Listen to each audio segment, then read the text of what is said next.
आदाब, जिंदगी जिंदाबाद। मैं हूं आपका दोस्त और होस्ट संजीव शाद और आप देख रहे हैं to the point to point. बात यह है कि आज हम जो बात कर रहे हैं वो बात बड़ी अनमोल बात है। अनमोल बातों का एक खजाना मेरे पास है। 1919 की ऑफ लाइफ, जिंदगी की चाबी। हमेशा लोगों की जिंदगी की चाबी गुम हो जाती है। लोग अपनी चाबियों को तलाश करते रहते हैं, लेकिन इस किताब के अंदर इतने विचार हैं कि हर विचार के अंदर इतनी बड़ी ताकत है कि वो आपकी जिंदगी को बदल सकती है। लिखा है जनाब इंदर गोयल जी ने। इंदर गोयल जी मेरे साथ हैं। नमस्कार। नमस्कार गोयल साहब, सबसे पहले तो आपको बहुत बहुत मुबारक इस किताब के बारे में। सर। इस किताब के अंदर ऐसा क्या है, जैसे विचार मैं देख रहा हूँ कि बहुत छोटे छोटे विचार हैं, और कितने विचार हैं इस किताब के अंदर, और ये किताब आपको कहाँ से लिखने की प्रेरणा मिली सर? सर, ये 1919 विचार इस किताब में हैं जी। 9 अक्टूबर 2015 को मेरे मन में एक विचार आया कि जो मैंने रोज़ साझा करना शुरू किया अपने फेसबुक फ्रेंड्स पे, व्हाट्सएप ग्रुप के अंदर। तो जैसे ही पहला विचार लिखा तो लोगों को बहुत पसंद आया। उसके बाद लोगों ने ही मुझे मोटिवेट करना शुरू किया और इंस्पायर मैं होता चला गया और रोज़ एक विचार लिखना शुरू किया। वो जो विचार मैं लिखता था वो मुझे भी प्रेरित करता था, साथ में मुझे प्रेरणा मिलती थी कि मैं लोगों से साझा करूँ, और लोगों ने इसको बहुत ही दिल से लगाया और मुझे भी बहुत अच्छा लगा। क्या बात है। रोज का एक विचार लिखना अपने आप में बाकमाल होता है, और विचार लाने के लिए सोचना भी पड़ता है। और सोचना, हमारी जो सोचने की शक्ति है वो तब काम करती है जब हम फ्री होते हैं। वो कहते हैं कि जितने भी दुनिया के अंदर आविष्कार हुए हैं वो सब फ्री लोगों ने ही किए हैं। जब उनके पास वक्त फ्री होता था तब वो सोचते थे। लेकिन आपकी सोचने की जो कला है, आप कैसे सोचते हैं विचार, या अपने आप कोई मन के अंदर आता है विचार? ऐसा नहीं कि जैसे 24 घंटे के अंदर मुझे रात को जब भी एक प्रेरणा मिलती कि कोई ना कोई विचार मेरे अपने माइंड में चलता रहता। पूरे 24 घंटा में जैसे मैं लोगों से मिलता था, उनसे जो पॉजिटिव चीज़ होती थी वो मेरे सब कॉन्शियस माइंड में जाती थी। वो कभी न कभी बीज अंकुरित होकर मेरे विचारों के रूप में आता था। तो मुझे लगता था ये विचार मुझे साझा करना चाहिए। तो मैंने जितने भी विचार लिखे वो नकारात्मकता से सकारात्मकता की ओर जाने के लिए लिखे हैं। परिवार में, समाज में, व्यापार में, आर्थिक, अगर अंतर यात्रा करना चाहते हैं, धार्मिकता देखना चाहते हैं, आप अध्यात्म में देखना चाहते हैं, विभिन्न प्रकार के विभिन्न पहलुओं पर इस पर लिखा गया है। गोयल साहब, एक बात और भी दिमाग के अंदर आती है कि जो नकारात्मक विचार हैं उसके लिए हमें सोचना नहीं पड़ता। वो हमारे दिमाग में घूमते रहते हैं, कभी आते रहते हैं, कभी जाते रहते हैं ना। लेकिन जो सकारात्मक विचार है, जो अच्छी चीजें हैं, वो कहते हैं ना कि अच्छी चीजें जिंदगी में बड़ी मुश्किल से आती हैं और जिंदगी को आसान बना देती हैं। बुरी चीजें बड़ी आसानी से आती हैं, जिंदगी को मुश्किल बना देती हैं। अच्छे विचारों के लिए सोचना पड़ता है, वक्त निकालना पड़ता है अच्छी चीज सोचने के लिए, और बुरी चीज तो हमें चलते चलते, सोते हुए, जागते हुए, इधर उधर जाते हुए हमारे दिमाग में आती है। लेकिन आप अपने विचार को, आप अपने दिमाग को किस तरह से काम लेते हैं कि आप नकारात्मक, इतना बड़ा माहौल है उसमें सकारात्मक ढूंढ लेते हैं? क्या कला है ये? इसमें सिर्फ एक ही कला में है कि जागरूक रहेंगे आप। जब भी आप जागरूक रहेंगे, अपने विचारों को देखेंगे, तो नकारात्मक विचार अपने आप निकल जाते हैं, वो आपके सामने नहीं टिक पाते। जागरूकता ही इसका एक हथियार है जिससे आप सकारात्मक विचार पर जा सकते हैं। क्या बात है। जागरूकता ही एक ऐसा हथियार है कि आप अपने नकारात्मक विचारों पर विजय पा सकते हैं। और जब आप जागते हैं, जब आप देखते हैं अपनी जिंदगी के बारे में, और कहते हैं कि जब आप जागृत हो जाते हैं तो वर्तमान में आ जाते हैं, और जब आप वर्तमान में आते हैं तब एक विचार आता है। तो ये विचार, हर रोज नया विचार लिखना, ये मैं बड़ा हैरान हूँ कि हर रोज नया विचार लिखना और अपने माइंड को ये संदेश देना कि मैंने सुबह एक विचार लिखना है। वो कहते हैं कि जो मैसेज हम अपने माइंड को देते हैं वही मैसेज हमारे हाथों में होता है, कलम में होता है, वही कागज पर उतरता है। लेकिन आपने फेसबुक के माध्यम से शुरू किया। आज तक कितने विचार टोटल लिख चुके हैं? कितनी किताबें आप आज तक बना चुके हैं? तीसरा संकलन है। पहले 75 विचारों की एक किताब मेरी आई थी, फिर उसके बाद 300 विचारों की आई। अब 1919 विचारों की 9 अक्टूबर 2015 से लिखते हुए 9 जनवरी 2021 को मेरे मन में आया। उस दिन 1919 विचार मेरे कंप्लीट हुए, तो मैंने इसका नाम भी 1919 की जो लाइफ लिख दिया। वाह, यही मैं पूछने वाला था कि 1919 का क्या रहस्य है? हाँ, इसका कोई रहस्य नहीं, मुझे लगा ये टाइटल बहुत बढ़िया रहेगा। और 1919 विचार कंप्लीट हुए तो मैंने वो डिजाइनर से बात की, तो उसको सारा संकलित किया, क्योंकि मेरे पास इस विचारों का कोई रिकॉर्ड नहीं था। सिर्फ फेसबुक से ही मेरे विचार उठाए, वहाँ per day to day time आता था। पूरे लगभग 5.5 साल के अंदर 1919 दिनों में कोई भी एक दिन ऐसा नहीं है जिस दिन मैंने विचार ना लिखा हो। चाहे मैं हिंदुस्तान में रहा, चाहे कर्फ्यू लगा, चाहे लॉकडाउन रहा, परंतु विचारों की श्रृंखला निरंतर चलती रही और विचार लिखता गया मैं।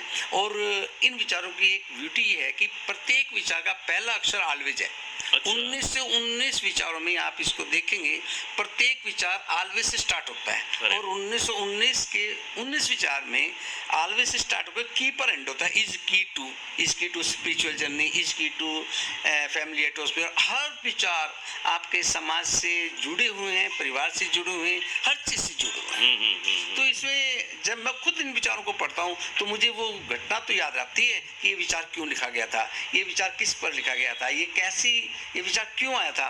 परंतु जब मैं खुद विचार पढ़ता हूँ एक नया सा लगता है, हर वक्त नया सा लगता है। क्या बात है, हर वक्त नया सा लगता है। गोयल साहब, एक और मुझे बात आई है कि आप अपना ये काम भी करते हैं, रोजगार भी चलाते हैं, लेकिन उसके साथ साथ आप बहुत सारी सामाजिक संस्थाओं के साथ भी जुड़े हुए हैं। वो वहाँ काम कैसे करते हैं, क्या क्या कौन कौन सी संस्थाओं के साथ आप मिलकर काम कर रहे हैं? मैं इस समय लायंस क्लब का चीफ कोऑर्डिनेटर हूँ डिस्ट्रिक्ट 3183 में जी। और अखिल भारतीय सेवा संघ का हरियाणा का प्रदेश का अध्यक्ष हूँ और नेशनल कन्वीनर हूँ। भारत विकास परिषद का एक्स वाइस प्रेसिडेंट और ट्रस्टी हूँ। और बहुत सी संस्थाएं हैं, प्रभु प्रेमी संघ का ट्रस्टी हूँ, सेवा भारती का ट्रस्टी हूँ। बहुत सी संस्थाओं से मैं जुड़ा हुआ हूँ और प्रत्येक संस्था में मैं जो दायित्व लेता हूँ उस पर पूर्णतः निष्ठा से अपना समय भी देता हूँ और मुझे वहाँ से कुछ प्राप्त होता है। मैं कुछ नहीं देता, प्राप्त प्रत्येक व्यक्ति का सोच होता है कि मुझे प्राप्ति धन की परिभाषा मेरे माइंड में अलग अलग है।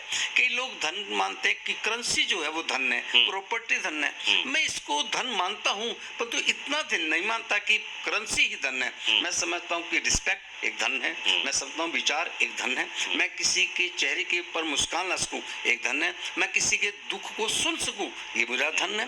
तो जरूरी नहीं है कि मेरे पास करेंसी ही आए, वो पैसा ही आए जो मेरे के धन को बढ़ाएगा। धन प्रभावशाली हो सकता है परंतु व्यक्ति के जीवन का जो धन है, असली धन है, उसकी अपनी जागरूकता, उसकी अपनी मुस्कान, उसकी अपनी चेतना के प्रति जागरूक होना, वो मेरे मन में ये है कि सबसे बड़ा धन है। क्या बात है, सबसे बड़ा धन है। और अपनी ज़िंदगी के बारे में हम कौन सा दृष्टिकोण रखते हैं, ये भी एक अपने आप में धन है। और गोयल साहब के बारे में मैं बताना चाहता हूँ कि शायद ही साल का कोई ऐसा दिन होगा या जीवन का ऐसा दिन होगा जो समाज सेवा के लिए समर्पित ना हो। बहुत सारी संस्थाओं के साथ जुड़े हैं जैसा कि इन्होंने कहा है। लेकिन आपको कितनी ऊर्जा मिलती है जब आपका कोई विचार पढ़कर आपको फ़ोन करता है कि मैंने आपका विचार पढ़ा है, मेरी ज़िंदगी के अंदर इसने बड़ा ऊर्जा दी है, एक उत्साह दिया है, एक उमंग दी है, तो आपको कैसा लगता है? कई लोग आपको ऐसा भी कह देते होंगे कि ये विचार आपके तो लगते नहीं, कहीं से चुरा लिए।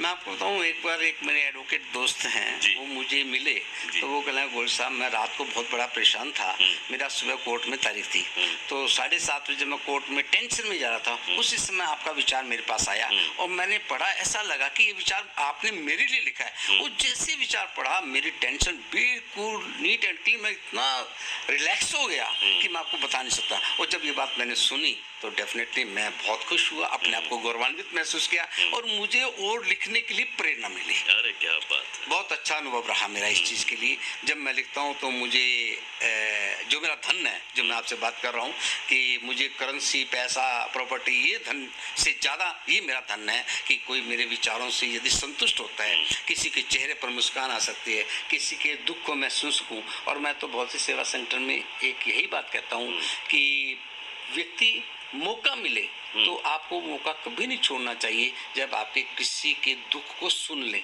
दुख का हरण नहीं कर सकते तो कोई बात नहीं, आपका सुनना भी एक हरण है। बिल्कुल, इसीलिए कहते हैं कि दुख अगर सुन लिया जाए तो वो आधा रह जाता है और सुख अगर किसी को बता दिया जाए तो वो दुगना हो जाता है। बहुत बड़ी बात की है गोयल साहब ने। और गोयल साहब, आपकी ये किताब बाकमाल है और लोगों की ज़िंदगी के अंदर एक नई क्रांति लाएगी। और किताब अपने आप में बहुत अहम होती है क्योंकि किताब 3 शब्दों से बनती है। की का मतलब किस्मत, ता का मतलब ताकत, बै का मतलब बराबर। इसीलिए किताब हम पढ़ते हैं और कहते हैं कि जो लोग किताब पढ़ लेते हैं वो विद्वान हो जाते हैं, जो लोग किताब लिख देते हैं वो महाविद्वान हो जाते हैं। और आपने किताब लिखी है, निश्चित तौर पर आने वाली पीढ़ियों के लिए ये एक नायाब तोहफा होगी। और गोयल साहब, मैं आपसे एक और बात जानना चाहता हूँ कि आप आज के इस युग के अंदर यहाँ पर लोगों के पास तनाव बहुत है, चिंता बहुत है ना, चिंतन नहीं है। आप क्या संदेश देना चाहेंगे एक विचार को लेकर कि कैसे विचार को अपने अंदर पैदा करें और उस विचार का अनुसरण करें। मैं तो एक बात कहना चाहता हूँ, यदि कोई व्यक्ति चिंतित है, व्यथित है, परेशानी है, दुखी है, यदि वो उस दुख का आकलन करे तो वो दुख कमजोर हो जाएगा, दुख धीमा हो जाएगा, दुख कम हो जाएगा। परंतु हम लोग उस दुख की लपेट में आ जाते हैं, उस दुख में उलझ जाते हैं, जिस कारण वो दुख अपना विराट रूप ले लेता है। यदि आप उस दुख से जागरूक हो जाएं तो वो दुख कम होगा, और आप जब आप चिंतन करने लगेंगे कि यार ये जो दुख आया है इसमें मेरा फॉल्ट नहीं है और मुझे दुखी कर रहा है, तो जैसे आपको महसूस होगा कि मेरा फॉल्ट नहीं है तो आप रिलैक्स हो जाएंगे। क्या बात है। क्योंकि दुख दो प्रकार के होते हैं, एक दुख होता है जो प्राकृतिक दुख होता है, एक दुख होता है स्वयं के द्वारा क्रिएटेड दुख होता है। जब प्राकृतिक कोई आपदा आती है तो आप उसमें कुछ नहीं कर सकते, आप सिर्फ वाच कर सकते हैं, प्रेयर कर सकते हैं और अल्लाह की उस समय का इंतजार करते हैं जब वो दुख का निवारण हो जाता है। तो जो दुख क्रिएटेड होते हैं, जब व्यक्ति खुद क्रिएट करता है, जैसे मान लीजिए मैं एक ईर्ष्या किसी से कर रहा हूँ, वो जो दुख है वो मैंने अपने आप उसको पनपा है, मैंने उसको जन्म दिया है, उसके लिए व्यक्ति व्यथित होता है। और दूसरे के सुख को प्राप्त करने की जो कोशिश है वो भी एक दुख का कारण है। वो दुख आपने खुद क्रिएट किया है, उसका निवारण करने के लिए यदि आप इस बात को जान जाए कि दुख मेरा खुद का बीज बोया हुआ है, उसका मैं निवारण करूं, तो इसको कम कर लीजिए। आप इस अभिलाषा में मत रहिए कि किसी का सुख मुझे प्राप्त हो, बल्कि जो कुछ आप पास है उसमें आप सुख का अनुभव करिए, ज्यादा आनंदित हो। और इसलिए तो कहते हैं ना गोयल साहब कि हर समस्या का समाधान समस्या की जेब में ही होता है। जी बिल्कुल सही कहा आपने। और बहुत बढ़िया लगा आपसे बातचीत करके और आपके विचार सुनकर। और दोस्तों, आप लोग जो भी हमें सुन रहे हैं, देख रहे हैं, तो उनसे मेरा विनम्र निवेदन रहेगा कि आप भी कम से कम एक विचार जरूर लिखें, कॉपी पेस्ट से बचें, अपना विचार जरूर लिखें। यकीन मानिए कि आपके पास भी बहुत सारे विचार होंगे। रुपए पैसों का जब आदान प्रदान करते हैं तो हम बराबर के रह जाते हैं। मान लीजिए गोयल साहब से मैंने 100 रुपया ले लिया, इनको मैंने 100 दे दिया, तो हमारा आदान प्रदान 100 रुपए का हो गया। लेकिन विचार एक ऐसी शक्ति है कि अगर एक विचार मैंने इनका ले लिया, एक विचार मैंने अपना इनको दे दिया, तो हमारे पास दो विचार हो गए। दोस्तों, विचारों का अमीर होना बहुत जरूरी है और विचार सफर करते हैं आने वाली पीढ़ी तक। गोयल साहब, आपका बहुत बहुत धन्यवाद कि आपने बहुत खूबसूरत अच्छे ढंग के साथ, शब्दों के साथ हमारे दर्शकों के साथ रूबरू हैं। बहुत बहुत धन्यवाद। मैं आपका बहुत बहुत आभार व्यक्त करता हूं कि आपने अपना कीमती समय निकालकर मेरे विचारों से मुझे अवगत करवाया है। और आप एक सामाजिक व्यक्तित्व के धनी हैं और आप विचारों को अपने दर्शकों तक पहुंचाने का जो कार्य कर रहे हैं, उसके लिए मेरे पास शब्द नहीं है, क्योंकि इस तरह के व्यक्तित्व बहुत कम होते हैं जो किसी के विचार लेकर किसी तक पहुँचाएँ जहाँ जरूरत होती है। तो मैं आपका बहुत बहुत आभार व्यक्त करता हूँ। आप एक ब्रिज का काम कर रहे हैं, जैसे एक पुल एक दूसरी तरफ के लोगों को दूसरी तरफ पहुंचाते हैं, इसी तरह आपने हमारे विचारों को दूसरों जिनको जरूरत है वहाँ तक पहुंचाने का जो कार्य कर रहे हैं, वो पुल बहुत मजबूत होता है। और मैं बहुत बहुत शुभकामनाएं देता हूँ, आपको बधाई देता हूँ, आभार व्यक्त करता हूँ, धन्यवाद करता हूँ कि आपने अपना कीमती समय देकर हमें अनुग्रहित किया है। बहुत बहुत धन्यवाद सर। और मैं यही बात को आगे तक ले जाना चाहता हूं, क्योंकि विचार जो है वो सफर करते हैं आने वाली पीढ़ी तक। तो प्लीज अपने विचारों को जानिए, पहचानिए, दीवारों पर लिखिए, किताबों पर लिखिए, फेसबुक पर लिखिए, पॉडकास्ट पर जाइए, इंस्टाग्राम पर लिखिए। बहुत सारे ऐसे प्लेटफॉर्म हैं जहाँ पर आप अपने विचार लिख सकते हैं। और ये किताब एक मैं इसका उद्देश्य मैंने लिखा जी कि इस किताब का उद्देश्य क्या है। मैंने इसमें लिखा है, प्रभु से यह प्रार्थना है कि 9 अक्टूबर 2015 से आज तक के 1919 विचार में से कोई एक विचार आपके जीवन में नकारात्मकता से सकारात्मकता की ओर ले जाए। यही इस संकलन का उद्देश्य है। क्या बात है, आप अपने उद्देश्य में कामयाब हों। और ये जीवन जीने की जो अदा है, जो हुनर है, जो कमाल है, निश्चित तौर पर आपका बाकमाल है। तो मैं आपका बहुत बहुत धन्यवाद करता हूँ और हम सब मुस्कुरा कर कहेंगे, जिंदगी जिंदाबाद। जिंदगी जिंदाबाद। Thanks a lot. Thank you.